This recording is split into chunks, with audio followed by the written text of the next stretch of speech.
Hey guys, what's going on? My name is Gordon Maston alongside Caleb, and we are here for none other than No Mercy. And tonight, oh my god, this pay-per-view was just such a load of average, honestly. Yeah, it was very meh. It was, if I were to describe it, I would say it was like a pay-per-view in reverse.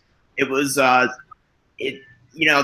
if you watch this pay-per-view from the last match first, which was a Orton Wyatt, if you watch from that and then watched it through to the Styles, Cena, and Ambrose match, I think it would be a good pay-per-view.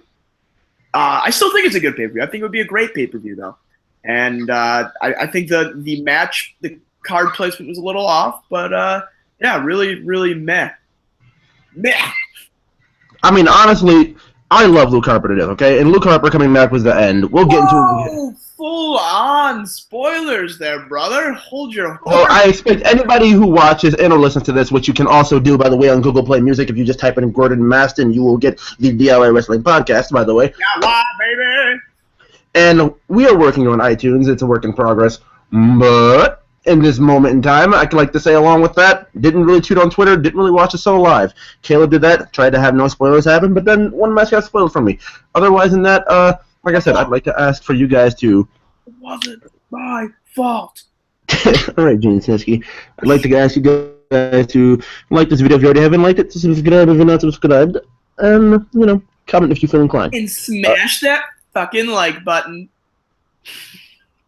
I want you to smash it right in the pussy. I'm sorry. I said something worse, but hey, it doesn't matter, dude. It's YouTube. Who cares? It's a classic YouTube meme. I had to, dude. But yeah, I was kidding, by the way, about the spoilers. We've talked about this. I fucking hate who goes onto YouTube and watches a fucking wrestling review show that, like, there's gonna be spoilers, dog. I'm sorry, that's the way it is. You're watching a wrestling review show. We're reviewing the things we watched. So if you're upset, I'm sorry. Suck me. That's how it goes. That's the bottom line. Because DIY. That's so. Double rhyme scheme right there. AABB. It seemed like you did not know where you were going for a second. Like, wait, I got this. Dude, I am such a good promo off the cuff, dude. That wasn't scripted. That was just right off the cuff, off the dome ski. You mean just like when I ran into a clown today, I accidentally screamed soft at it and died laughing? Did you spell it out too? Yes. Actually, okay. Let's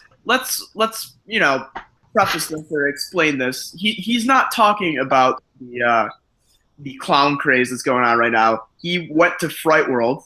Is Fright World a national chain or is that just in Buffalo? I believe it's just a Buffalo thing. Okay, well, so if it's just a Buffalo thing, for all you non-Buffalonians, by the way, shouts out to the Bills. I'm wearing my Tyrod Taylor jersey right now. You can't see that, but pick up that big W today. Anywho, Fright World is a haunted house, sort of haunted attraction thing where you go through 5 different houses. Yeah, maybe you'd be more suitable to explain this because I have not been there. I don't remember the names of the houses, but each house had a name and a theme, and these themes fit what was going on inside. The one house I remember the most is the last one I went inside of, Insanity. There were literally a bunch of cages, okay? Like, there were a bunch of cages, and you were trapped like an animal. This would have been something that Bray Wyatt would have totally been into. You go in there, there's a bunch of dubstep music playing. There's a lot of... Bray Wyatt would be into this? Being trapped like this in a surrounding area with lots of people walking through it, dude, and losing their minds. Honestly, dude, I think Sister Abigail could be a solid dubstep artist name. I could see that being a nice EDM DJ name, Sister Abigail. You make a solid point there. Yeah. But like with the fog machines and everything, you couldn't see your feet on the ground. If you walked too far ahead of somebody, you would lose them in the fog. And you had to go through these cages and find the exit through this. And it took everybody I see in at least 10 minutes to get through this entire thing, when on average it took people mostly 5 to 6 minutes to get out of most haunted houses. Jesus Christ, man. Yeah, I was saying, Gordon, going off air, it's not even the scary factor that would get me. It's just the sheer fucking laziness. I would not feel like finishing that shit. I would not like that. That's just too much. Yeah, and that's the thing. Like for those who are feeling disconnected to this, the reason he's saying that is because on the sides of the walls that you were walking by, sometimes you would see an exit door. Because for people who got that frustrated and lost their mind that much and felt that enclosed and that trapped, they would get you out of there. Yeah. And like there were the exit doors. So yeah. But anyways, it was basically fun because of the never expecting, like you would get chased out of certain areas and certain rooms with chainsaws. It was fun. It was looking like a Wyatt Compound promo out there. Accidentally, because my girlfriend had my back and my hood like this as we were walking, and the clown came up last minute and like chased us out. I kinda on the way out of there punched my girlfriend in the mouth. Whoa there. It was a total accident. You were drawing some Steve Austin comparisons to me earlier at that promo in the beginning. Holy shit. You're living the gimmick. Was it like a nice clean punch? Like Jericho on Shawn Michaels' life? I'm the master of segues. I know we've said this before. Actually, that wasn't much of a segue, I guess, because Shawn Michaels was not on the show. Sorry, guys. Chris Jericho. If it was a Raw show, you may be on par there. Yeah, that was not a segue at all. I take that back, but a good analogy at that, at least. You can at least give me that, because Jericho punched the shit. Okay, well, point being, she said. Tired. We gotta stop doing these at 3 a.m. Dude, last thing, and then we'll get right into the people. Point being, at this point, she says she never feels pain when she gets hit, right? Your girlfriend? She said, yeah. She said, this might be going into uncharted territories, but she felt pain. She felt pain when I hit her. Yeah, you're a 6'3" black man. Yeah. You need to know your bounds, my friend. It was a total accident. Like when you hear a chainsaw right behind you, what is your first instinct? Oh, punch my girlfriend. That's my first instinct. No, cause she had me held, and apparently when I ran and broke free from her, I accidentally hit her in the mouth. Yeah, there's a couple things wrong for me to operate on that instinct. One, I don't have a girlfriend. Big surprise. Seeing that I'm doing a wrestling podcast right now. 2, 3 a.m. instead of talking to her on the phone, but hey, that's it. Yeah, anywho. Yeah, we have social lives when we're not reviewing wrestling. No, we don't. And another problem is I don't think I don't have a ham hock like you got, my friend. A ham hock. You got a tiny little fist on me. I'm gonna cock this fist. I quit. Yeah, I'm done. I'm so done. Let's get into the fucking review. All right, guys. So we start out the show with Cena, Styles, and Ambrose coming out. Ambrose is as hard as it is for me to admit this, getting the least pop out of the three. But getting booed, as a matter of fact. Dean Ambrose will return in the works, people. We need it. I hope so. But there's those rumors about the Shield reunion, and you say you're excited for that. I think it's a bit too soon, but way too soon. But yeah, so Ambrose was getting booed. Ambrose got booed.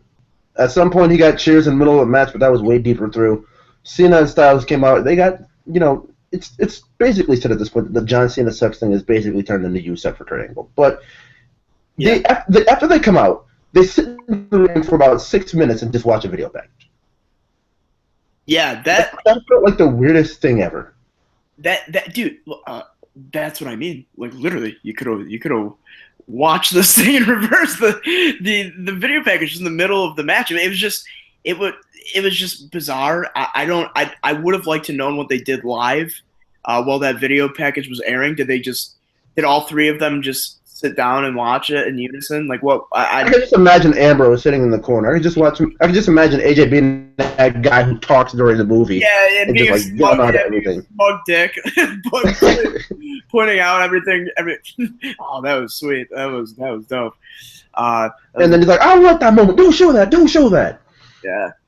No, it was definitely a little weird. I don't know if that was just SmackDown trying to do another one of their little touches to distinguish themselves. That'd be really weird if that's what they're going for, because it kind of. Well, I mean, I can also defend them in this same vein and say when you don't want to like start out with fireworks and everything, and then just go, well, guys, guess what? And then just throw on a giant video package and just Yeah, it totally killed it. It's like because if that was any other match, they would have just gone right into the action. You know what I mean? Like say they started off the Intercontinental match, there wouldn't have been a video package. And mind you, too, if you watch the pre-show, which you see all the video packages. I usually watch it, but they show everything. It's not only that they had that package on there; the package was on like right before the pre-show ended. So it's like if you were watching the pre-show, you watched that package twice in the span of like 5 minutes. But yeah, I don't. Did you like them kind of doing the main event first? I mean, I don't think you can call a match the main event if it goes on first. I think by definition, the main event is the last match. Maybe not by definition, but by precedent now, it's the match that goes on last. See, in this case, I was not a huge fan of it. Like, okay, it is always fun to start out the show with a banger, but I'm not gonna say they didn't rely on the mid card. I just think they thought that Luke Harper coming back would be a big rub, and like it's one of those things where like the main event is supposed to leave the lasting impression on your mind, but I think that should have semi-made, honestly. Yeah, it's because going into this pay-per-view, this is the match, and clearly, rightfully so, it's the three biggest stars on the SmackDown brand. This is the match that everyone was so excited for. So to kind of cut the legs out from underneath them, and it's just weird. It's you structure your pay-per-view to, you want to get a good match to get the crowd hot first. I understand that, but it's all to inevitably build to your big main event match. And it would have been another thing too if they had Dolph and Ziggler main eventing, because that you could argue is the more compelling hot angle, even more so than the triple threat. But it's like they chose Orton and Wyatt, which has been I'm sorry, in my opinion, I know some will disagree, but that is just this stuff between those two. Dude, I said it since the start. Like since we both started reviewing at the same time. Yeah, it's been awful. It's been super campy. Like I don't know if they're trying to capture the whole Wyatt Candice or the whole sort of fucking thing they got going on over there. And see, like you said too, like you said the other day on the DIY Wrestling podcast for SmackDown, could they be telling a story in the match basically based off of how they told the story here? No, it was just the regular match. Like when I said WWE doesn't think that deeply, they really don't. They just do stuff because they think it's compelling and then go into a regular match. Like it's just basic. Yeah, which is crazy because it's like if a bunch of geeks at home on their computer are brainstorming up these ideas that seem like the obvious direction you're going, and you have to wonder why WWE constantly shoots themselves in the foot and takes a different avenue every single time with these matches. But no, I first match, I said this to you, it was a great match, awesome match that was ruined by a shit ending. And it wasn't ruined, but it won't be as memorable because of the ending. You know what I mean? We didn't really cut this out because we were texting. So tell me, how did you think it was bad? I mean, Cena ate the pin here again, which sets up the story of Cena actually coming back and beating Styles down the line after he does this American Grit thing. Yeah, I kind of forgot Cena ate the pin. I think that the double tap with AJ, and we've seen that before. We've seen that on NXT. We've seen that spot before. We've seen it with Punk and Big Show and Cena 3 years ago. Yeah, exactly. They keep going back to the well with that. And the thing is, it's never really worked. Maybe the first time it was like, oh, that's a creative way to get out of this. But the thing is, that's a creative way to get out of it if you want somebody to drop the title. But they were clearly planning to keep it on Styles. But another thing is, there's a lot of pre-planned spots in this match too. It's like they were trying very hard to make this a classic. And I'm not going to say it wasn't a great match. I loved the match a lot, but yeah, it really got ruined at the end by just that spot, because it's like AJ tapped, right, so he lost. Uh-huh. That is the one thing that is undisputable about that. AJ Styles lost. He tapped out. There's no rule saying that 2 submissions applied, the match is restarted. You know what I mean? It's like, okay. Well, see, that's how they've done it the past couple of years, and See, this is what I agree with about this, because over the past couple of years, when we've seen this, there's been mass confusion. No one knows who wins, and it automatically leads out to a 2-minute GM entrance, just saying, you know what, that isn't how this goes down. Blah blah blah. Restart the match. Instead of that, Kyoto just restarted the match. Not even restarted the match. He said the match isn't over. It's going to continue. Like the match never really ended. The bell rung, but Kyoto said no. He waved that off. The match is still going. I'm glad that the referee actually took it into his own hands to actually just tell them the match kept going, and then they just punched each other and just. Cena just punched Ambrose, and it kept going from there. Yeah, right. Cut out the middleman. You don't need Shane to come out and tell everybody that he's restarted. No. Main events don't end like that. They got to remind you it's a main event for the 30th time, even though it's the first match. But no, it just bugged me because it's Styles tapped. He's the only man in WWE history to tap out and still win a match. I don't know. It was a great match, though. I just gotta say, dude, I know I'm just contributing to the circle jerk at this point, but goddamn, everything Styles does is so crisp. It's so the guy is a fucking gift. He's 39 years old and still doing these things beautifully. Like the only person I can think of that's like exactly like that is Chris Jericho when you see the Lion. So like, holy crap, can he still pull this off? And then once he lands, it's like smooth as ever. But yeah, WWE's got to be just kicking themselves over the fact that they didn't get Styles until earlier. And it's been said that Vince is a huge supporter of him, obviously. But it begs the question, this imaginary brass ring that no one seems to be able to grab. It's like Styles grabbed it. I mean, this is a guy who was destined for failure in a lot of people's eyes, and even Vince, there's rumors of, Ryback's to be believed about what he said about how Vince said, I'll put you over that whatever his phrasing was, some classic Vince statement, vanilla midget, sure, whatever. But he said, you'll get a win over him at Mania or so, something along those lines. And it's like, Vince, wait, Ryback over AJ? What? Ryback over who? You didn't hear about that? No. Dude, Vince told Ryback when they were negotiating a contract that he's going to give him a big run, a big main event push, and that he put him over that. I'm going to say the term used was vanilla midget. I don't think that's right, but it was some sort of Vince McMahonism like that. But yeah, he said that, and that's what Ryback said. Again, whether you want to believe the big guy or not is up to you. But yeah, so my point being though, damn, like AJ Styles has defied.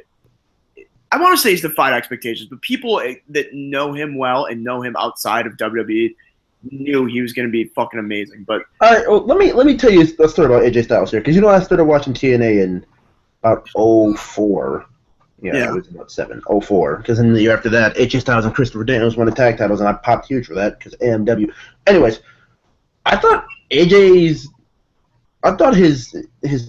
prime was where he was, because he had already won 6 TNA World Championships at that point, and he just seemed like he wasn't going to be anything more than just one of the, like, if you look at it now, because I obviously would have thought this when I was 7 and 8 years old, that he was nothing more than just a spot monkey at that point in time who just did a lot of cool stuff. You didn't think that when you were 7 years old? You were a fucking mark, bro? No. I just liked AJ Styles for the cool shit he did. Fucking mark. Like, what was one of the classics? Okay, like the Ultimate X match, right? Yeah, the triple threat? What's triple threat? The X Division title, Daniels, Joe, and AJ Styles. That's like my favorite match ever. No, not that one. The one between Daniels, Styles, and Chris Sabin, where Daniels and Sabin were fighting over the top over the title, right? Yeah. AJ comes down. There's a spiral tap off not a spiral tap, but shooting star press. What is it? I don't know. No. I'm sorry. I'm thinking about the other one. He climbs on top of the metal part, right? Yep.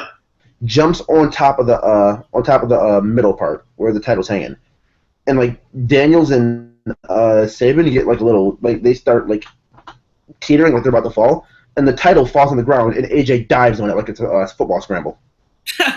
Recovering the fumble. Yes, and that was brilliant right there. Like that was beautifully, like the title just fell perfectly placed too. Yeah. You're right. Like I feel like in the beginning of his career, people viewed him as like a spot monkey. You know what I mean? And that's why it took him so long to even get the TNA title. But holy shit, on the tail end of his career, he's Shawn Michaels of Jace. But like stealing a term from Rosenberg there. But like like he seriously is, dude. And I know this sounds a bit ridiculous to somebody that hasn't watched the product in a while, but AJ Styles is one of the best of all time. In my mind, he is the best worker overall. Not WWE over all time, like best wrestler of you've seen of your generation all time. Yeah, definitely. Dude, I've said he's better than Michaels. I mean, I guess the jury's still out on that because, you know. I mean, character-wise, Shawn Michaels' charisma, too. Yeah. I mean. True, but I mean, AJ's doing very, very well as a heel. As a matter of fact, his promos are probably the most compelling to me out of anybody on the roster, him as a heel, as of late at least. But, like, in terms of being able to – this man could carry – Helen Keller to a fucking 5-star match if he wanted to, dude. Like, he is that damn good. He just the way and Cena and Ambrose did very well in that match too. But just the way, the fluidity that Styles has, and just the absolute like finesse that he wrestles with. I'm using very pretentious verbiage here, but like, it's incredible. Like I just. Yeah, he's so good. Again, I'm not too articulate because we are doing this for y'all at 3:18 a.m. We love you. We love wrestling. We do. No, this is my thing. AJ's not popping out spiral taps or anything anymore. But, like, I mean, he did story-based wrestling a little bit back in TNA. But it was never this story-based. Like, he's in matches now where he's selling body parts for more than, like, 10 seconds. He's not jumping off of stuff to, like, pop crowds. He's not doing shooting star presses over the top rope. It's nothing like that. Yeah, that's what I mean. He uses it sparingly. He uses it in small doses, and he realizes that in terms of telling a story or building a character or a legacy, it's more effective to do that, to use them in smaller doses and not be busting. Because you get pigeonholed and you get typecasted if you are always doing spots like that. That you love the Young Bucks, but that's what I always say about the Young Bucks. It's like, it's different because they're a tag team. In tag team, in terms of tag teams, it doesn't really matter. If they ever had to work singles, then it's an actual problem. Think about the position Neville's in, though, in the company. It's like he has a flashy style, and he has this style that's almost like in a league of its own. It's almost like an attraction in itself.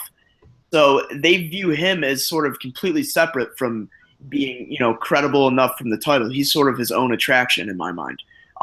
So it's like, if you wrestle this style, you pigeonhole yourself in this position where you're never going to be able to, break through that upper echelon, and, you might not get a title opportunity because it is hard to have good psychology and tell a good story when you're wrestling that type of style. And the best part is in NXT, Neville learned how to do that. Yeah, we were talking about that the other day, and that's what makes me so upset. He was the bread and butter of NXT. He was the Cena, and he could work great matches and have great psychology and, be very restrained in that style. And you could fight the argument that, Full Sail is just more appreciative of a style like that. But, I mean, you see the way the main roster pops for some of Neville's stuff. I don't think that's the case at all. I think, they're reluctant to give a lot of those types of guys the ball and run with it because their style is not only so taxing on their body and, the potential for injury is so great. Evidence of, Rollins, who's just doing a buckle bomb, but if he got injured on a buckle bomb, Neville could get injured on a tope or a 450 easy. So my major point here is, it sucks to wrestle that style and do all that damage to your body and get put in this position where you're not even seen as a title contender. And I think that's pretty shitty. Well, at this point, bringing it back to AJ. Okay, you keep hearing that? What? Okay, it's just on my end. Then I keep hearing this buzzing. But kind of, it pops up like every 2 minutes, like whatever. You like money, but attracted to me. AJ, Cena, and Ambrose. This basically does end when AJ brings a chair in the ring, hits Cena, and then my favorite line from David Otunga: "What is he doing with the steel chair?" It's a triple threat match, bro. Like that's completely legal. It's like no. Him and Ronaldo. Oh my god! I wish I was fucking Jennifer Hudson. Oh my god. I would have a job in the WWE on lock. It is, well, yeah, that's not the main reason I wish I was fucking Jennifer Hudson. I'm not that much of a loser.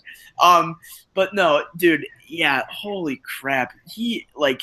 Fuck, can we make a special edition of the DIY podcast to just shit on David Otunga? Because yeah, dude, we could watch an episode of SmackDown Live together and just completely just oh my god, shit all over Otunga.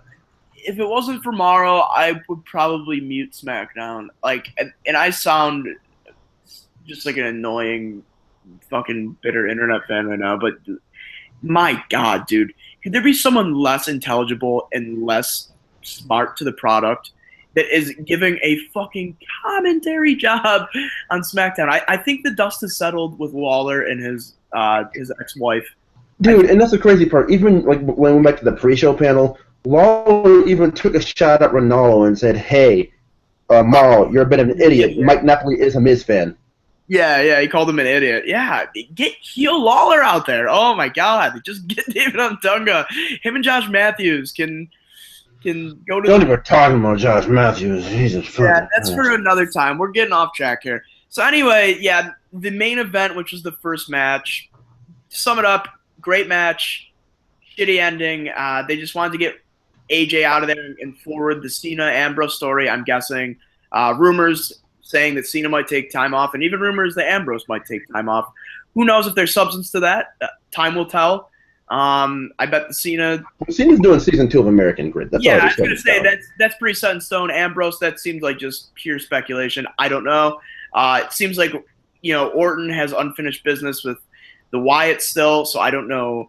I don't think they're going to shoot Orton into a title program with AJ. We'll see, though. Brian was saying on Talking Smack that he'd like to see a continuation of the title feud with either Ambrose or Cena, but he also made the point of saying there's plenty of other talent that he'd like to see get a chance.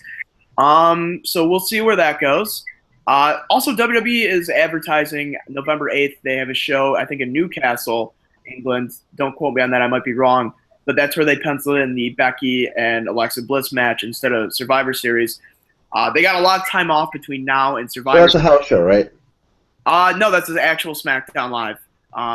Oh, okay. Yeah, so they got a lot of time off between now and Survivor Series, a month and a half. So I'm thinking they're gonna get some big matches on that card. Maybe you'll get AJ Styles Ambrose blow off match, and then you'll get a bigger match for the SmackDown card. Who knows? But up next, we had Nikki Bella, who was now wearing jorts because couples that wear jorts together stay together. It's a fact of life. And that is a fact of life. Shout out Eli Drake, the man. She came down wearing jorts. Carmella came down wearing her best impression of, a Kill Bill impression, cosplaying, clearly. Uma Thurman. Gordon, you take it away here because you like this match. We disagreed a bit here on this end, but explain your rationale. Okay, so Carmella is an annoying little pest. Like, just her screaming and talking in the ring just makes a woman, I had to say this correctly, want to just punch her in the face. And, like, even Nikki Bella, which was the funny part during this match, when she had her in the headlock, was sitting here covering her ear when Carmella was screaming the entire time. Other stuff that happened in this match, let me just put it out there. I've seen Carmella in these short little matches on NXT where, they really just come up with nothing, and they let her get all the stuff she knows and has, down well done. But, to see her in, what was this, a 10-minute match at least? 10 minutes, 10 minutes, somewhere around there? Yeah, maybe even 12. It was around there, 8 to 12. It might have been good to me because Carmella seems like she has improved in the ring. She seems like she has actually taken a major progression. That Rana she pulled out from the corner that she usually does. Oh my god, dude! I don't know if it was on her or the other girls on NXT, but I'm just at some point I'm just thinking, stop doing it like it's slow and it's sloppy. This came off crisp to me. Yeah, I don't know. She seemed like she was getting a little better at the tail end of her NXT time. Now, I love her finisher. I think her finisher is awesome. I've Oh, always, the Code of Silence, I enjoy it. yeah, that's great, and it's a rarity in the WWE landscape today where you get a submission that actually looks painful. And dude, like, that's another thing I was gonna get to. When she put the Code of Silence on Nikki for the first time, and Nikki got the ropes, she cranked it. Like Nikki's neck actually looked like it was being flipped back hard. Yeah, exactly. I took notice of that today. I like that. I think that looks brutal. Having said that, though, I think she's another girl that could have had a good run down in NXT. She was over towards the end of her run there. She needed the time, or still kind of shows she needed the time. When you see someone like Alexa Bliss on the main roster who's transitioning very well, and then you have Carmella, and they're sort of running the same gimmick with these two, sort of these entitled, bratty girls that think the world deserves to be handed to them. See, I just think when it comes to Carmella, wait, no, let me explain Alexa first because that makes more sense. When it comes to Alexa, she's the entitled brat. Carmella's the girl who's scratching and clawing for everything because she knows that she was one of the very last draft picks, and she knows it's very easy to be forgotten about in this business. So who does she chase? Nikki Bella, and that keeps her relevant. That is what I like about Carmella. She knows where she stands, and she's not going to let that happen.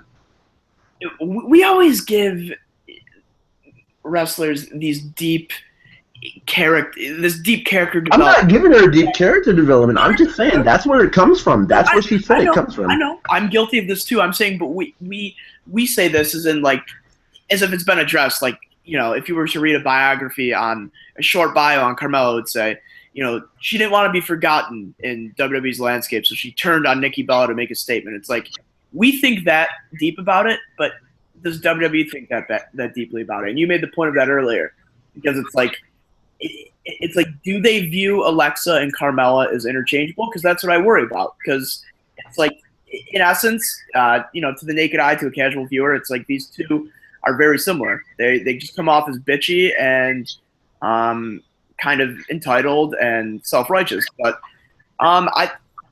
the match itself, I got to disagree with you. I thought it was sloppy. I thought there was a ton of missed kicks. I'll give it that. The only WWE match I've ever seen where force kicks were utilized. That was that was cool. See, this is what I noticed about Carmella's super kick Tuesday and today. Like anybody, I don't know if it's the person, huh? So that it doesn't make any contact with the person she's delivering it to. I don't know. It seemed like Tuesday it seemed like Becky sold would never touch her, and today it just seemed like Nikki kind of faded too fast. Yeah, they both. I mean, people say that. I mean, you included how Nikki, and I'll just preface this by saying she got so much better in the ring, and she's great in the ring. But people speak about her as if she's like spearheading the new crop of women. Like she's the Cena of women. She's the workhorse. She's the the standard bearer of this women's division. It's like. She's not that great with her psychology, and she's not that great. And I think putting a match together, or even selling, or basic elements of a match. Now, like I said, she got a lot better, and I think she's good, but she's not anywhere close to a Becky Lynch, and I think she's not even anywhere close to an Alexa Bliss. I feel like sometimes. Well, I mean, you are not hopping on the Alexa Bliss bandwagon, and I don't know why. Dude, I've been on the Alexa Bliss bandwagon since NXT. I've never, ever had... Well, face Alexa was a thing. That's because... But I never had a problem with NXT. You're a perverted, misogynistic pig, Gordon. And not really. No, that's not how that works. I quote, I don't give a damn about women's wrestling. I'm just staring at their asses. And that is a quote from Gordon Masson directly. No, dude, that is not how it's been. But we could talk about Ivelisse on Lucha Underground the other night. We could talk about that one. We could talk about Melissa Santos if we want to. That is my bae. But I did not say bae. Oh my god, I am so tired, guys. I apologize. So yeah, I just want to make a point too. It was a very weird pacing this pay-per-view. You got the main event, then you had a Wyatt promo where he was speaking pig Latin, I guess. I don't know what. And then started singing "Whole World in His Hands." Yeah, I started humming it. And then immediately after that, you get a Nikki Carmella match. And I saw on Reddit, one Redditor had a conspiracy that Nikki was Sister Abigail, because this is like, I think he pointed out this is like the 6th time that Nikki Bella has come out immediately after a Bray Wyatt promo. And it's just, the irony in that is that, you get this, creepy sort of sadistic promo. Then immediately after you can run, but you can't touch. Really, really kind of kills any sort of spooky aura going. But yeah, another thing too, dude, Carmella, this bothered me too. She is the Maria Sharapova of the WWE in terms of. I don't watch tennis, bro.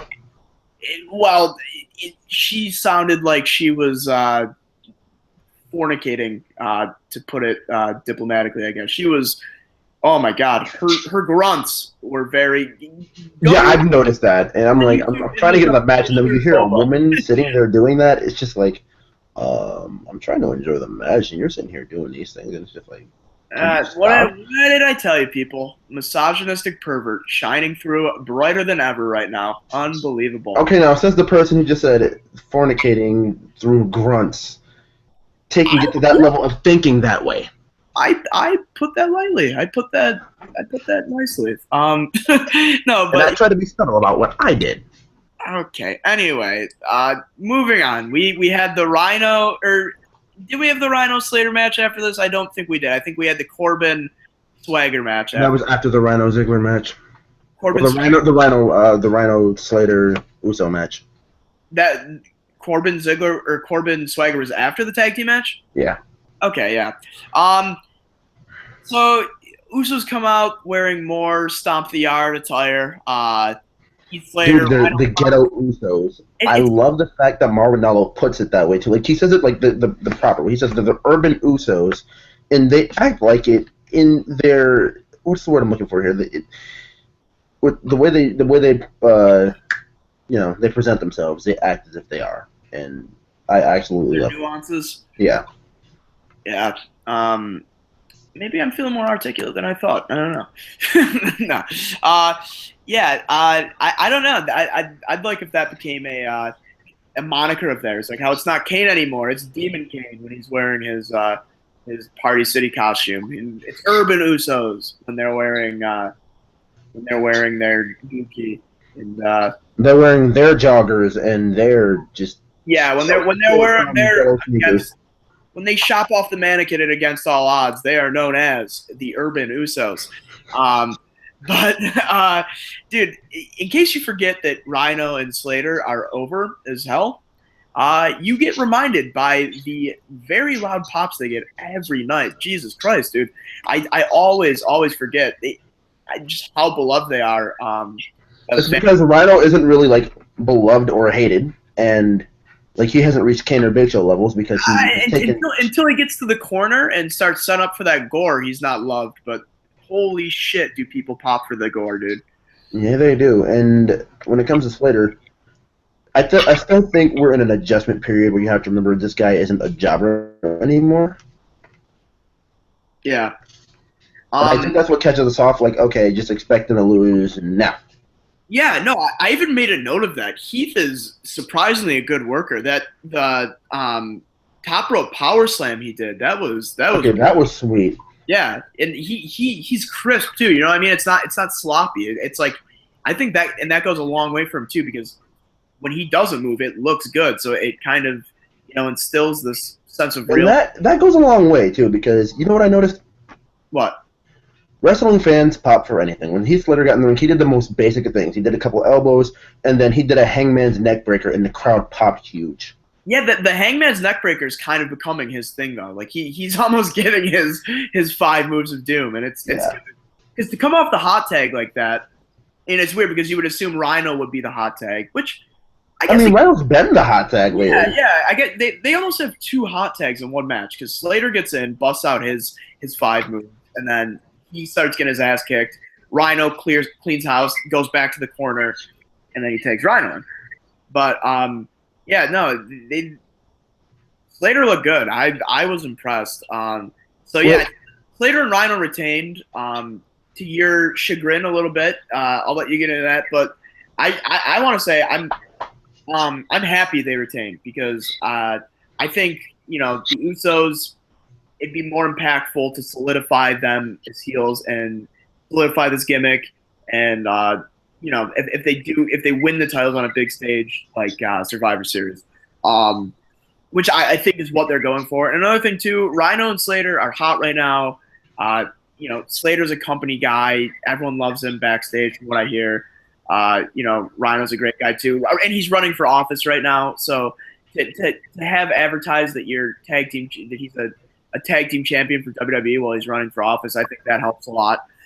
So keeping the titles on these guys for another month won't hurt. What it will hurt, however, is I think it's bad keeping the American Alpha on the back burner a little bit longer, because they're in a period here now where it's like it's do or die with these guys. It's throw them out there into the fire, or let them cool off, because you gotta do something to these guys, and having them face off with the Ascension on a weekly basis ain't gonna cut it.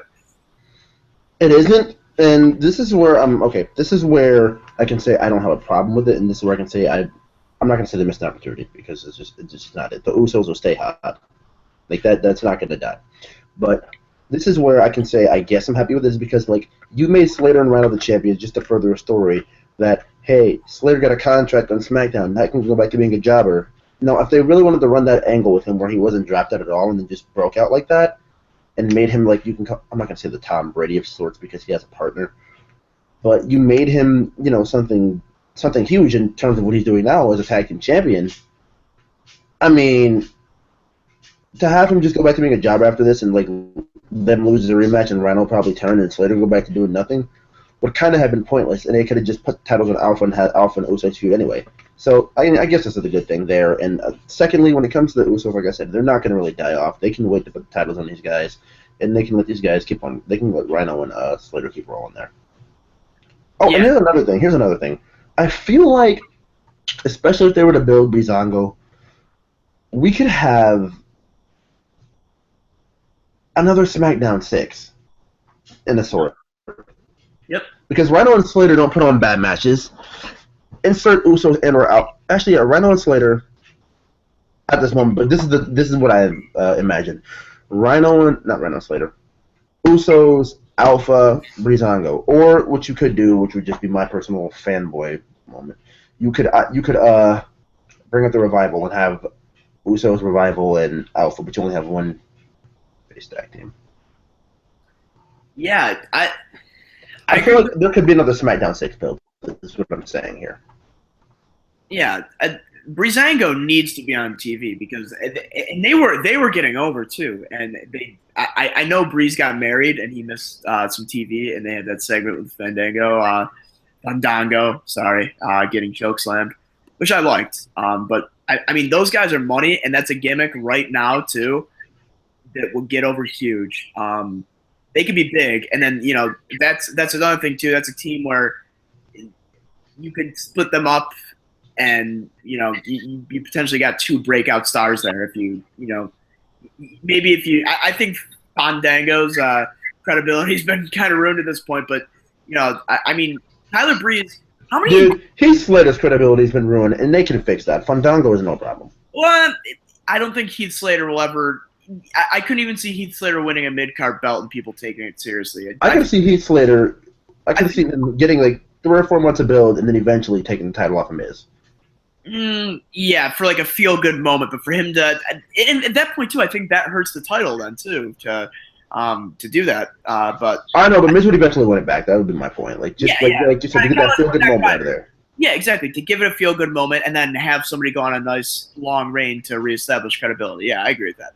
But how many endorsements, from people backstage, legends, and current superstars, does Tyler Breeze need to get before he gets a chance to go out there and shine? He did so well in NXT, and it's on Raw they gave him barely any time. He got labeled as a Dolph Ziggler clone, and they didn't hide that. They put him in a program with Ziggler immediately, and even. They had Ziggler call him a millennial in a promo, which I thought was hilarious. But he got his legs swept completely out from underneath him. I think they need to hit the reset with him. He's great, and he can, watch NXT from the past 2 years if you need any proof that this guy can work. He worked with Liger, for Christ's sake, and put on a hell of a match. So yeah, I think that'd be awesome if Breezango got some TV time, and I like the idea of bring up the Revival and having a super strong tag team division, because that's another spot where Raw is so weak right now. It's like you got an awesome women's division and an awesome tag division on SmackDown. And I'll probably give the Revival to Raw just because the tag division is weak, and then turn them into jobbers just like it did Gallows and Anderson. Yeah, I don't know if it would be a case of that as much, because I think. I mean, think about this, dude. I know casual fans that say, "What's cool about Gallows and Anderson?" Yeah, they were teaming with AJ in Japan. Other than that, there's not much to them. Look at the Revival. They won the NXT Tag Team Championships twice. They were the most winningest team in NXT. Look at Neville, at one point the longest reigning NXT champion of all time. How far do these little accomplishments get you? What's cool about the Revival? Scott Dawson's bald and kind of chubby. Dash Wilder is like, you can't just say in ring is great about these guys and just throw them out there and expect that people actually care, which is it's garbage about wrestling fans in general. Well, not wrestling fans, WWE fans. Let me generate the two. It's almost like we've done 180s on this, because we've had arguments about this where I've said that, where I don't see them getting over or getting buried, and you. No, I don't see them getting over on the main roster. I'll completely be honest with you. I love the Revival to death, but I've seen what they do to NXT tag teams, and I'm being a realist at this point. The difference is the Revival, every time they have a match, they put on a great match, and there's no denying that. Anderson and Gallows, Anderson's a great worker. Gallows is not good in the ring. They think Luke Gallows is the workhorse of this team. It is definitely Carl Anderson. This man was a finalist in the G1. This man has it tattooed that he was a finalist in the G1. This man was the longest reigning, he's one of the longest reigning New Japan heavyweight champions of all time in 570 days, and then had a 300-day reign. The 500-day reign was with Albert, and the 300 days was with Anderson. You know what I mean? Gallows, I'm sorry. You done nerding out over there? Sorry. I'm kidding, buddy. It's okay. You're in a safe place now. But no, exactly. Carl Anderson is going to get the Cesaro treatment in a year. I guarantee it. He's going to be the beloved underdog in the internet wrestling community, because he is super underrated. I hope I could even see Meltzer giving him the underrated award this year, because it maybe underutilized more than underrated, because he is great. But my point is, the Revival can get over on work rate alone, where for Gallows and Anderson, what is compelling about them? They're supposed to be badasses, and I'm sorry, I hate to say it. Not Gallows and Anderson. The Revival do it better. Yep, because they're believable badasses and they're believable tough guys, and they have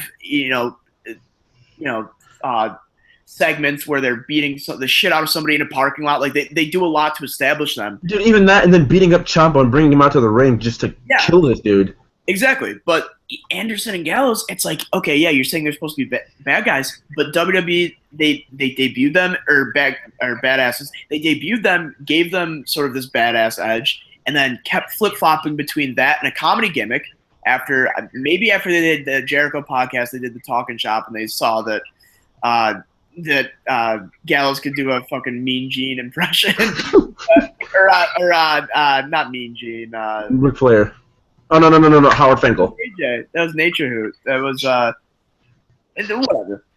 But he maybe they thought like, okay, these guys are funny. Maybe that's their niche, and it totally set them back. And now they're trying to hit the reset. And last week they cut a promo saying, New Day has ruined this division and made it a joke. It's like, dog, last week you were talking about balls, and you brought out guys dressed up as the old. Like you can't.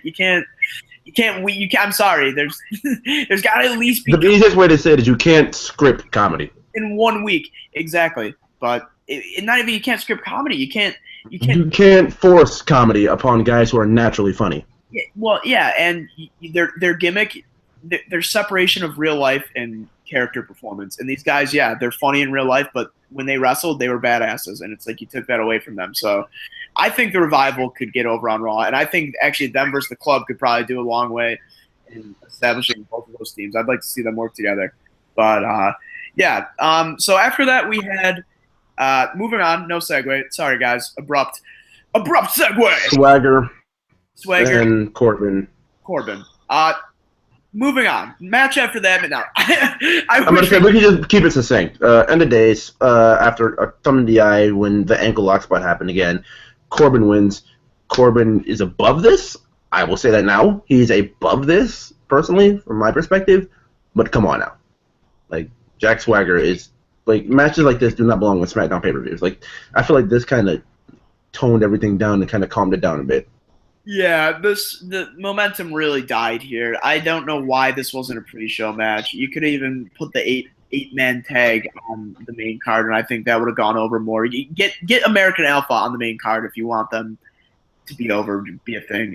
This match, I don't know why this is on the pre-show. I don't know even why this was a feud. They seemed like they were building for Corbin Kane. Maybe that's where they're going now, Corbin and Kane, to get Corbin over.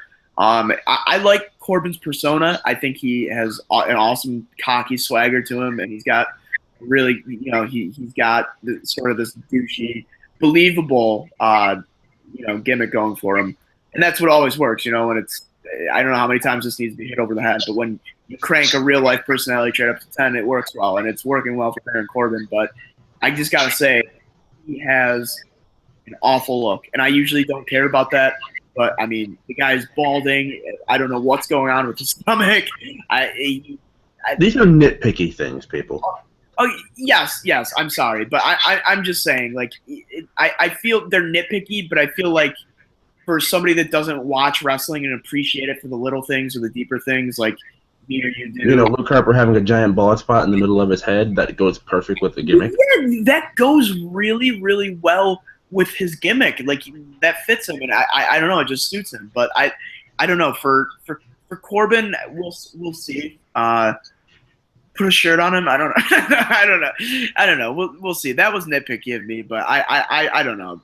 It was just Swagger. It's like he should be used as just a job guy. He should be the Jinder Mahal of SmackDown. I'm sorry. I like Swagger on Up Up Down Down. I think he shines really well as Oklahoma. Oklahoma? Yeah.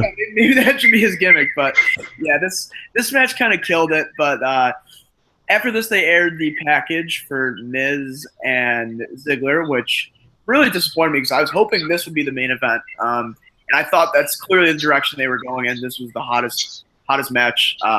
This would have been the first time Intercontinental Championship match has main evented a pay-per-view since 1993. Which is incredible. I was so excited for that. And Brian even apologized to them on Talking Smack after, saying, not to take any away from Orton and Wyatt, but I really think you guys should have main evented the show, and I'm sorry. So hindsight's 2020, but that would have been great if they did that. But yes, they air the package. Ziggler comes out to a pretty good ovation. I think he did a good job on all fronts of making it believable this might be his last match in WWE. He came out in pink pants for Susan G. Komen. Another Susan G. Komen plug on the DIY podcast. You're welcome. No comment. Yeah, no, we've been over this. Go watch our old podcast for more on Susan G. Komen. Go watch just Tuesday SmackDown. That's about it. Hack alert. But yeah, so they had the backstage promo with The Miz and Bryan. And one would be led to believe that, what you've said, Gordon has a. Hey, let's not put that one out there because I'm not trying to get into hate. Yeah, I was gonna say that. I don't think many would believe that. Never mind. I'm sorry, guys. Just wrestling dirt sheet blue balled you there. But one would believe that there's obviously going to be a program of sorts here that spurs with Bryan and Miz. Now, I don't think they're going to do this, but I think what it's going to lead to is probably Bryan picking somebody to, represent him at, whether it be at WrestleMania or a Rumble or a pay-per-view, face off against the Miz. I think it would be cool if he picked somebody that was kind of struggling on the main roster right now, like an Apollo Crews, somebody like that who couldn't get over. Doesn't really have a gimmick going for them. And I say Apollo Crews, and I don't necessarily mean Apollo Crews. Put anybody you want in that position. But just somebody where Daniel can approach them and just say, hey, I think you're a great worker. You're really talented. Everything's there. The only thing you're lacking is, a great match to get you over. Which, once again, is why I keep saying at some point... Go ahead. I was going to say a great battle to fight, a great battle to conquer. And I think... And does that fit itself? You finally shutting The Miz up will go a long way for your career. And I think to have, video packages of Bryan... I would say training, but it's like, he doesn't need to train an Apollo Crews or a guy like that. But I just think it would be cool if he took more of a mentorship role for somebody and helped elevate somebody. Yeah, sure, why not? Whatever. You know what I mean? Insert struggling wrestler on, here. But I think that'd be great, and it would go a long way. And, Miz would do a great job of elevating them too. Yeah, I think that'd be a good place to go, and I hope that's where they're going, because they would not tease this Miz Daniel Bryan drama for so long if they didn't have any plans going in the future. But yeah, so match starts off. First it felt a bit underwhelming. I even made a note of it at the beginning of the match. For such a high stakes match, it felt like they were going through the motions a little at first. It really, really picked up around the 10-minute mark going into the match. They started doing a bunch of false finishes, which were great. Miz started taking Daniel Bryan's moveset again. It's just now a staple of his moveset, just imitating Daniel Bryan's, which I'm not going to necessarily complain about. Those corner dropkicks actually good. And I love his slingshot powerbomb, what you want to call it, off the rope there. Yeah. They teased that a bunch of times. He finally hit it. But eventually you have Maurice raying Ziggler. Ziggler hits, I think, Dolph with the skull-crushing finale, I believe. Skull-crushing finale, pinfall, foot on the rope. Foot on the rope. Everyone pops for it. He's been working Ziggler's leg this whole match. He puts him in the figure four, and he's cranking the ankle. And, this was kind of a flashback to Eddie Guerrero versus what was the match where Eddie Guerrero versus Kurt Angle? 24, yeah, WrestleMania, yeah, where he slips out of his boot. Ziggler slips out of his boot, super kicks Ziggler without a boot. So apparently it made it less impactful. Ziggler kicked out, or Miz kicked out. A couple more false finishes. Ziggler eventually won with a super kick after the Spirit Squad came out. Once again, bootless again. Yep, promptly super kicked Mikey and Kenny, who I guess are now, you're talking about your SmackDown 6. There you go, Spirit Squad, the final tag team. What blows my mind? Kenny Dykstra is only 30 years old, which is incredible. He's 19. And 10 years ago, he was 20 and a tag team champion. Yep. No, he's 19 when he first turned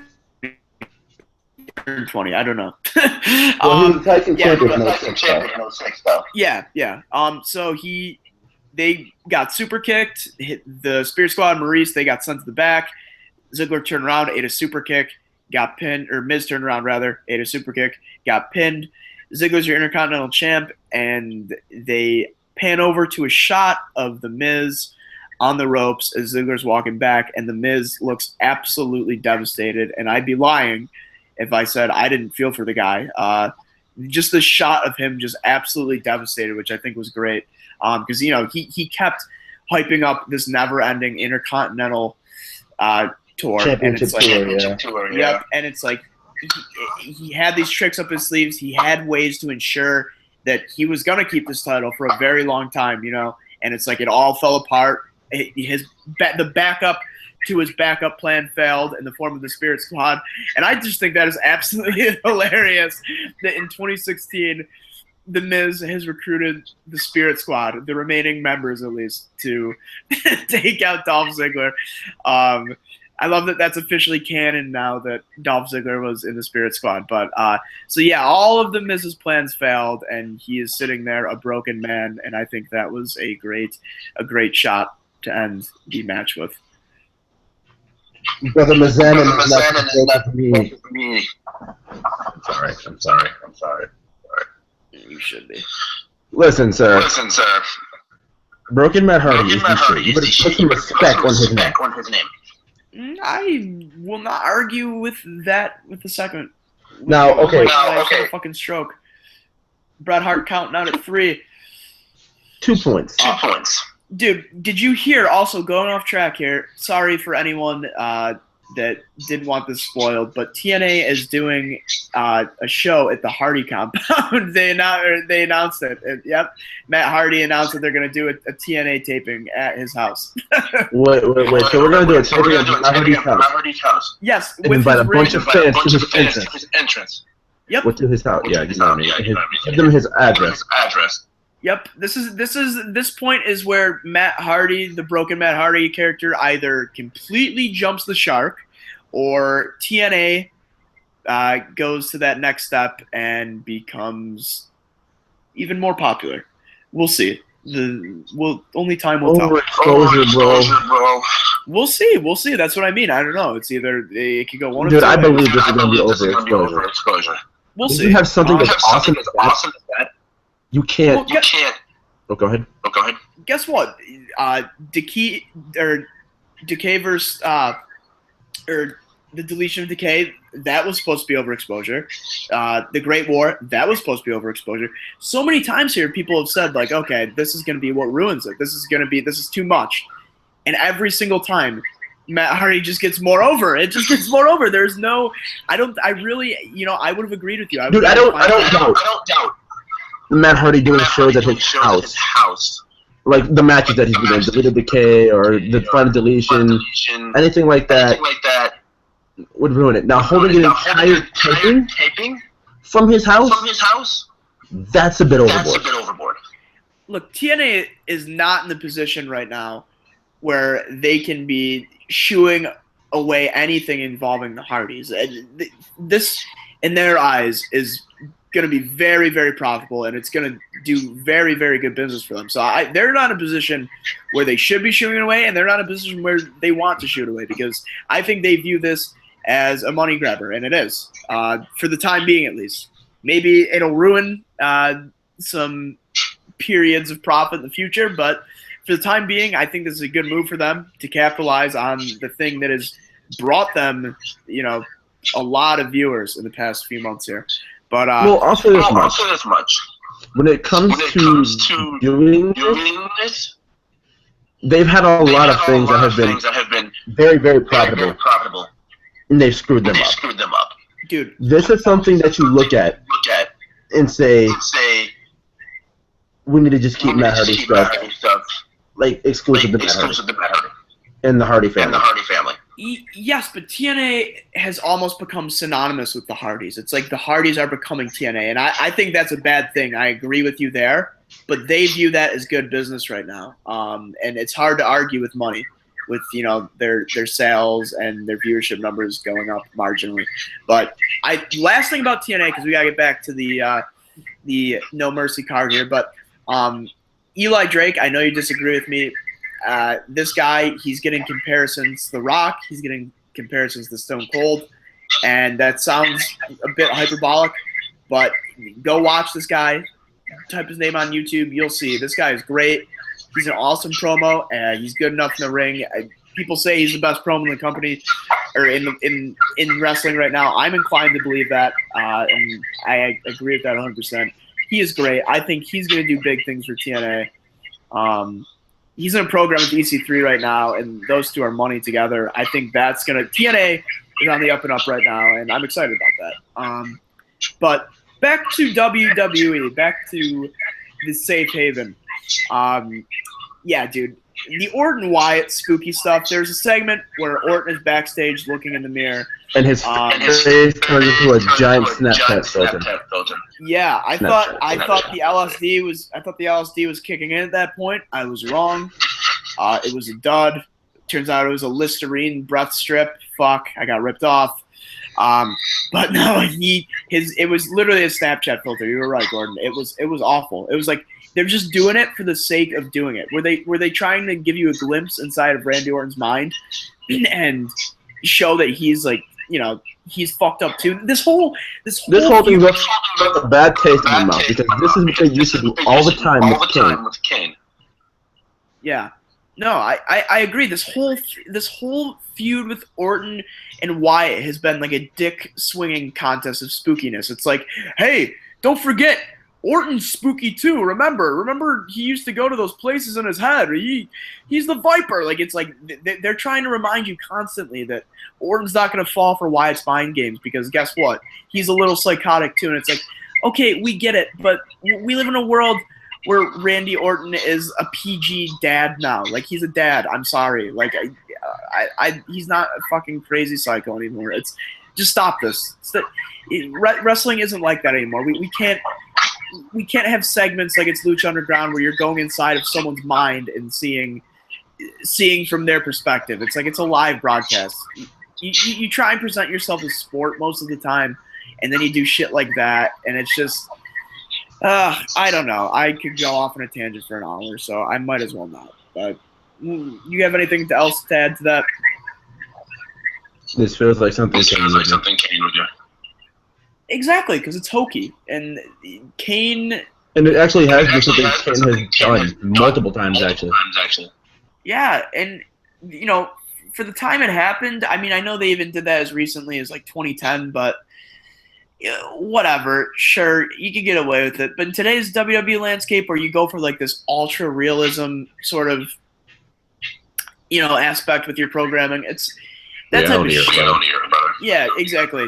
You throw out buzzwords like that, the reality era, shit like that is just going to come across as so transparent, and people are not going to fall for that shit. But anyway, next, we got Alexa Bliss cutting a great promo. She is so damn good at making you want to see her get her ass kicked. She is such a good heel. She is so bitchy.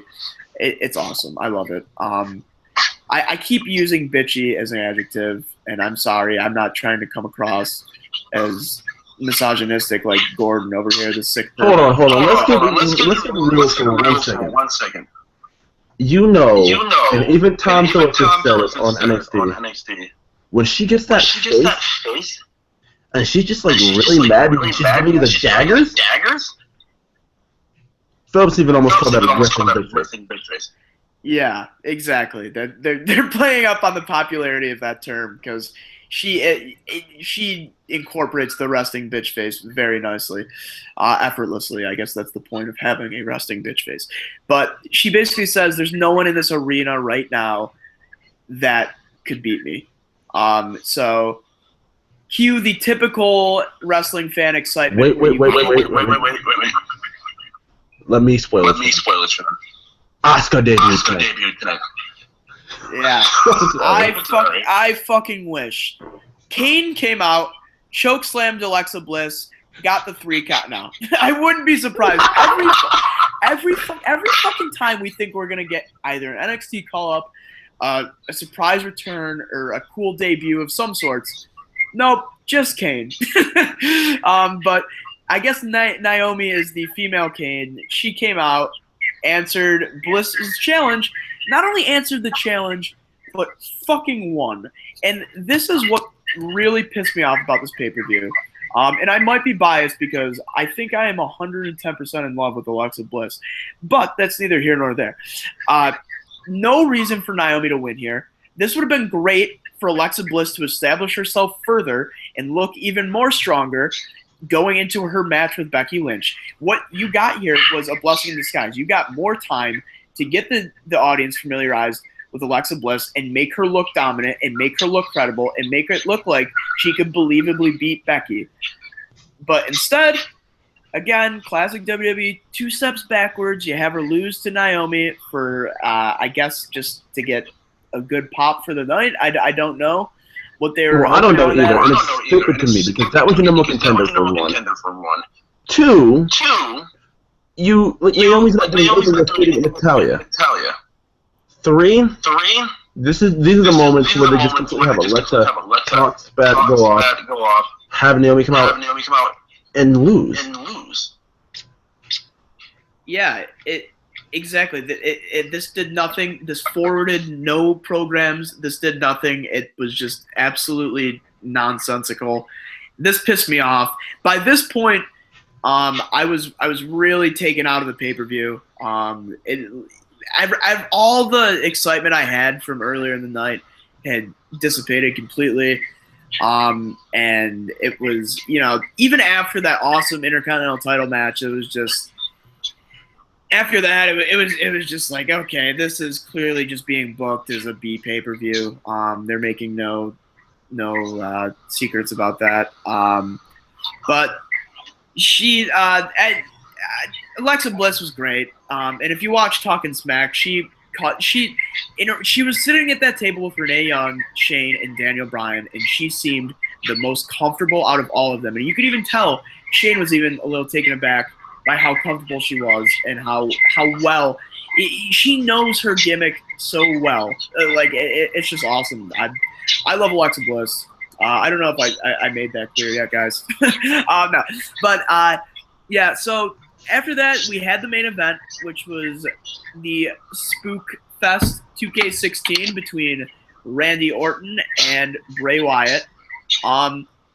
Gordon, I'm gonna let you take it away because we agree on this. We were completely just not invested in this at all from the get-go. Well, let me say two things. One, that says invested, that I'm not, invested in that match. There were Becky chants during that Alexa match. And that worries me because when you get that for Sasha, you get her shoved down your throat. I don't really want that for Becky. What they're doing right now is perfect. Two, on that match, I skipped through it to the point where Luke Harper came out. Didn't do anything to Randy Orton. Stared him in the face. And liberated the rest. So I didn't care about watching them. You're worried there's going to be almost like this smart resentment that's been so prevalent lately, where it's like they're super high on someone, and then the circle jerk just gets so ridiculous that people start turning on them because it's overexposure, oversaturation. Yeah. Kind of like, I remember when Daniel Bryan's big rise in popularity, when he was main event WrestleMania, people were starting to turn on him. It's classic. It's just the cycle of life for every internet fan. You love them until they finally become too big, and then you revert back to your douchey hipster internet wrestling fan status quo. But no, I don't think you have to worry about it, dude. Because the thing with Sasha is she was so over, and then when she got times to be on the mic or be in the ring, she was less than impressive. She underwhelmed. Like when? Well, I shouldn't say in the ring. She's always been great in the ring, but from a promo standpoint, you can't sit here and act on like the main roster, good promo on the main roster. Yes. Okay. Yeah. This is when it's happened. You can't act like she's had a good promo on the main roster. So Becky Lynch, though, she has all facets covered. She has all avenues covered. She's great. You don't have to worry about people turning on her because she's got the goods to back it up and make sure she's over forever. And you're talking about establishing, a new Cena, someone that can just be the flag bearer for the company and the face of the company and a PR person. Becky's great. She has a really refined character. A lot of she's marketable and she's great with press, and she's just she's a good person too. She's genuinely a good human being. I think you could put your hook your cart to her for sure. You could definitely back her to be the face of your company, and I hope they consider that because Becky's great. Anywho, me and you could fill an hour-long podcast just gushing over Becky if we wanted to. So probably move on from that. But yeah, the Orton Wyatt match was very, very slow. Really not impressive. You could tell fans were bored.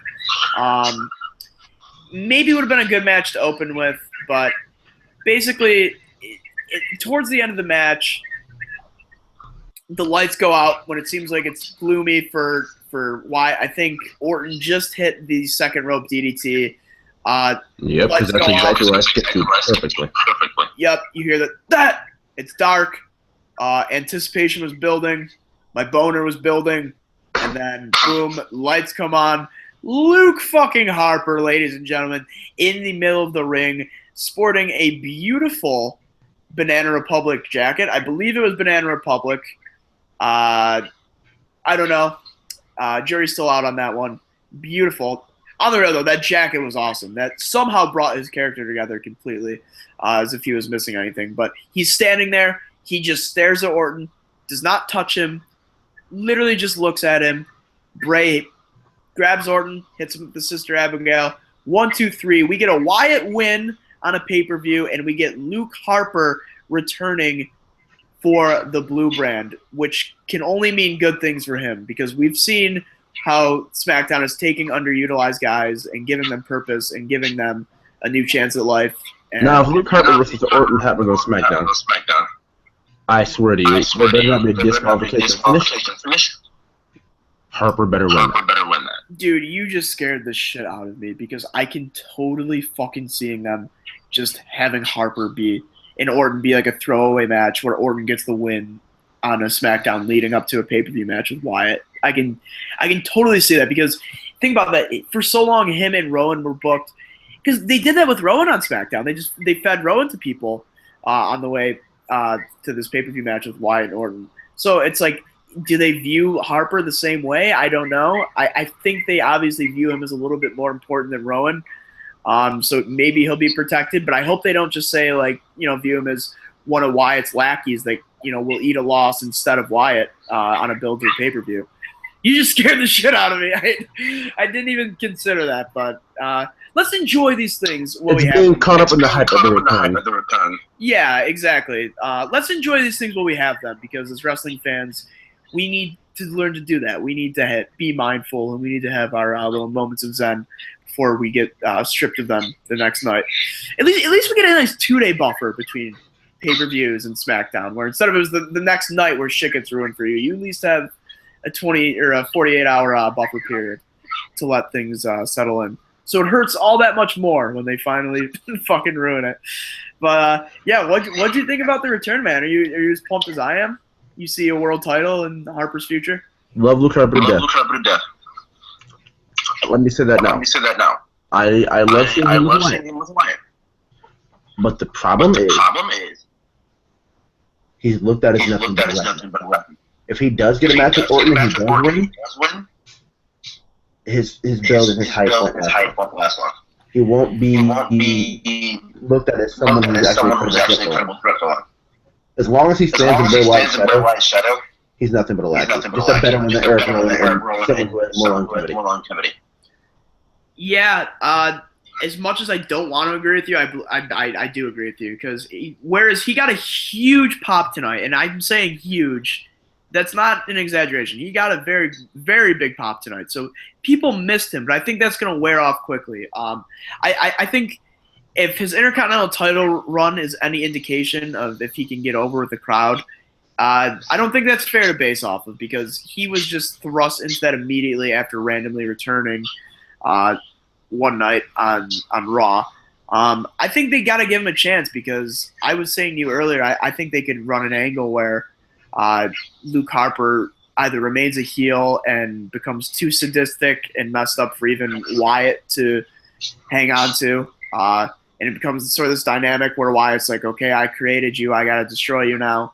Or have him be babyface and have him, break away from Wyatt's spell. And, because I think Luke Harper can work as a babyface too. I think he'd be better as a heel, but, his appeal is that he's just this big monster that can also move really well and has a very impressive moveset. So we'll see. I don't want to say that I don't want to give him a glass ceiling because, one, I fucking love the guy, and two, I don't think that's fair because we really have not seen Luke Harper off on his own yet. So, yeah, we'll see on that end. Okay.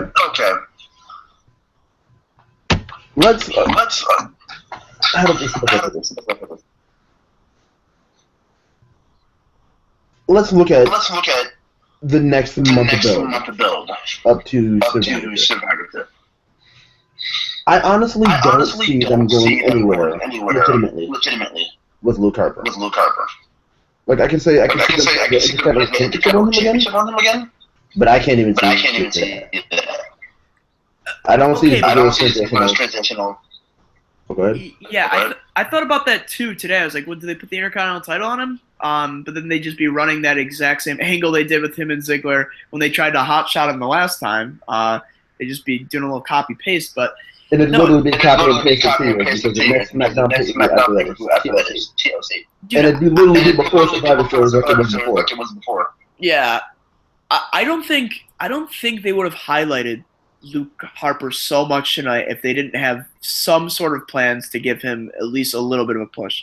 Oh, you mean like have a highlight and Wyatt for all of his returns and then do nothing until the okay. After that? Well, no, I mean he returned once, went over Ambrose. The thing with Wyatt is he's viewed as an attraction. Vince already views him as like the next Undertaker, the next like mystical. Oh my god! Spooky character. It's true, and he thinks that what's fucked up with that logic. What's flawed is he was never established. The guy doesn't even have a world. He doesn't even have a singles belt, or any belt, any championship belt, in his career.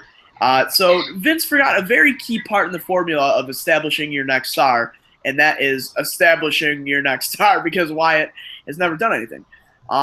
So I think he views it as Wyatt is kind of like the final boss, the big bad guy that the good guy is eventually going to prevail over. With Harper, I hope maybe he has a higher ceiling because, like I said earlier with Slater, like from what I've seen, everyone loves Harper backstage. Everyone loves him. He's a good guy in the company, and he can work a great match. And he's just a super, super talented guy. So I'm hoping they plan to at least do something with him. And Gordon, we're basing this all off of Raw. And lately, SmackDown on the booking end has done things a lot differently and a lot better. And you can say, well, Wyatt lost to Kane. That was off a distraction, and he got a win. Yeah, he got a win off of Orton when it mattered. So maybe things are going in the right direction for him. We'll see. But I just don't want to completely shoo away any sort of idea about Luke Harper having a good moment just yet because we don't know. And if he does lose tomorrow or Tuesday on SmackDown, I guess technically tomorrow, then I won't be surprised. I won't. You can say I told you so, but I agree with you. I would not be surprised by that. But also if he got a win, I wouldn't be surprised by that either because I don't know what they're going to do with him. So speculation is pointless at this point. Let's be happy he returned, and he returned to a brand where he's going to have more of a chance. And will he be used? Yeah. Yes. He'll at least get TV time. And you got to remember too. Harper was main eventing Raw house shows too up until this return. With the last week, he was main eventing with Owens in tag team matches on Raw house shows. So it's like they clearly have, I think, some plans for him in the works. We'll see though. But that was No Mercy in a nutshell. It was. What do you give it? 1 out of 10. I'm gonna give it a 7.5. Well, I'm not good with the whole numbers rating system. I'm going just between a basic thumbs up, thumbs middle. I'm going thumbs middle. You're not going to do a thumbs 6/8 of the way there, just right in the middle. Nah. Yeah, no, I agree with you. It was a very, very average show. Some great moments. 2 great matches. 5 years from now. Will any of these matches be remembered or revered? Probably not. Probably Ziggler and Miz for the opportunity they missed with the Miz.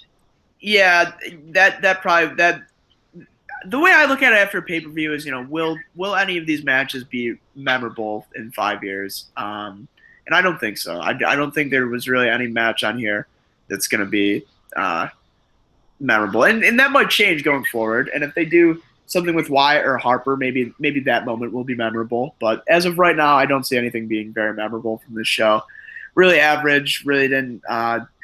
You're left with a lot of confusion coming out of this too. They didn't forward many storylines, and there's still a ton of gray area in the main event scene and what's going to happen next. I guess that generates intrigue for the next show.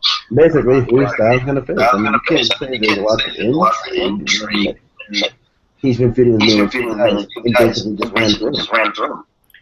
I'm saying there's intrigue in the sense of you don't know where Styles is going to go next. You have two potential opponents he could spur off from, but then you also have the potential of a new guy that he could square off with, which Daniel Bryan said on Talking Smack. But yeah, I mean, and that's about it. I'm done rambling. That was No Mercy.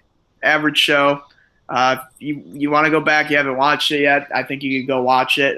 You get everything important you need to see about an hour if you watch the Triple Threat. Well, on a scale of skip it, buy it.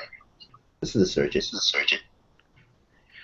Yeah, I wouldn't say it's a skip it at all because there was some good matches and there's some good stories going into it. I just feel like they fucked it up by putting the main event on first. They really fucked it up because I feel like where it doesn't seem like a big deal match placement, it kind of is a big deal because if that main event went on last, it would have been more memorable and the finish wouldn't have seemed so anticlimactic because it would have been like, okay, the WWE always ends.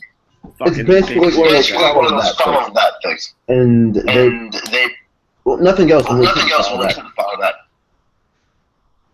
Yeah.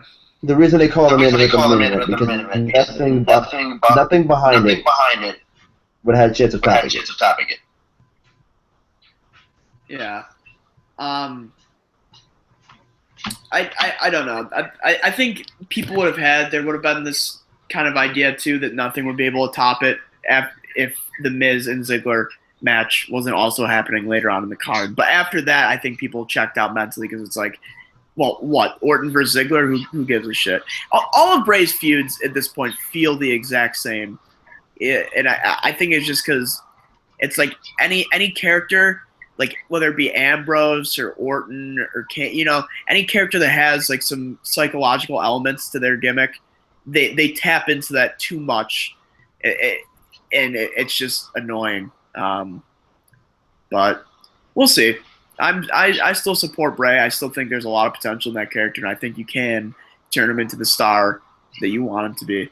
And I think you can get him to a point where people are excited when you hear the "Gah!" and it fades to black. Well, with that being said, I have nothing further to say. And I think we can end this here. Yes, we can. Yeah. Like Gordon was saying, we're going to try and get the podcast on iTunes. Gordon will tweet something out if we do that successfully within the next few days here. So definitely look for that. Then look out for the DIY podcast tomorrow night. And then Tuesday night, too, we're going to hit you with that Raw SmackDown back-to-back. Going back-to-back. Goddamn, I sound like David Otunga. He did that on SmackDown. Anyway. You can find me on Twitter at CCAM15, Gordon. Fight Maston Fight. Fight Maston Fight. You guys know that. Yeah, so Gordon, you want to tell them where they can find us too? Find the podcast? Google Play Music. Gordon Maston. And you will find DIY Wrestling Podcast. DIY Wrestling Podcast. And did you put it anywhere else other than Google Play? Stitcher? I think it's Podcaster. And you can Podcaster? All right, yeah, Podcaster too. If you guys want to check that out, type in Gordon Maston, DIY Wrestling. That's about it. Sleep tight, my nerds. All right. Man, said this before. Like it, subscribe if you do not subscribe. For more of that double goodness on this channel. And we will see you guys next time. Peace out. See you.